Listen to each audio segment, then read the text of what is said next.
Hydro power project ইয়াত বহাব।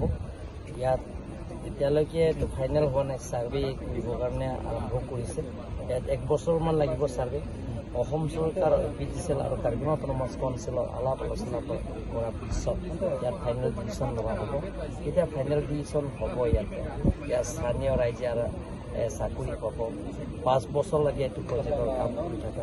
সেই কাম কৰা 5 বছৰৰ সময় সেইটো 2500জনমান ইয়াত লাগে কাম কৰা। এই সংস্থাপনটো ইয়াত লোকেল এৰিয়াই পাব। তাৰপিছত পাৰ্মানেণ্ট সংস্থাপনটো হ'ব ইয়াত এতিয়া কাম কমপ্লিট কৰাৰ পিছত, সেই আঁচনিটো কমপ্লিট কৰাৰ পিছত, সেই প্ৰজেক্টটো কমপ্লিট হোৱাৰ পিছত ইয়াত প্ৰায় 300 মানুহে ইয়াতে চাকৰি পাব সংস্থাপন।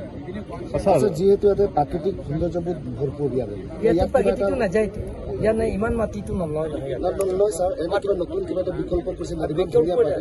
ইয়াতো যিটো হৈছে সেইটো যিমানখিনি ইয়াত পাহাৰৰ যিটো ওপৰত সেই ওপৰতো তাতে খালি পানী জমা কৰি আৰু ইয়াত বেছি মাটিও নলয়, মাত্ৰ 1800 বিঘাই ল'ব। সেইটো আকৌ আণ্ডাৰগ্ৰাউণ্ড হ'ব, পাইপবিলাক আণ্ডাৰগ্ৰাউণ্ড যাব, ওপৰত নহয়, ওপৰত দেখা নাপায়। গতিকে যিবিলাকৰ যাব তাতে গছ ৰোৱা হ'ব আৰু কিন্তু মেক্সিমাম সেইটোতো আণ্ডাৰগ্ৰাউণ্ডে হ'ব। সেইটো খালি টেংকি বহা জেগাতে হ'ব, বাকীবিলাকৰ চব আণ্ডাৰগ্ৰাউণ্ডতে হ'ব। আৰু স্যাৰ টুৰিষ্টৰ কাৰণে কিবা টুৰিষ্টৰ ইয়াত হ'ব।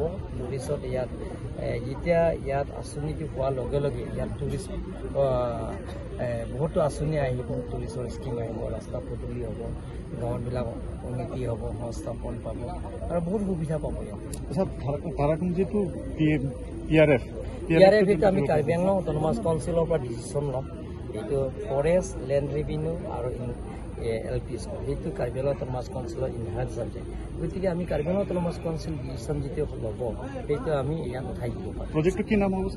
এইটো প্ৰজেক্টটো আমাৰ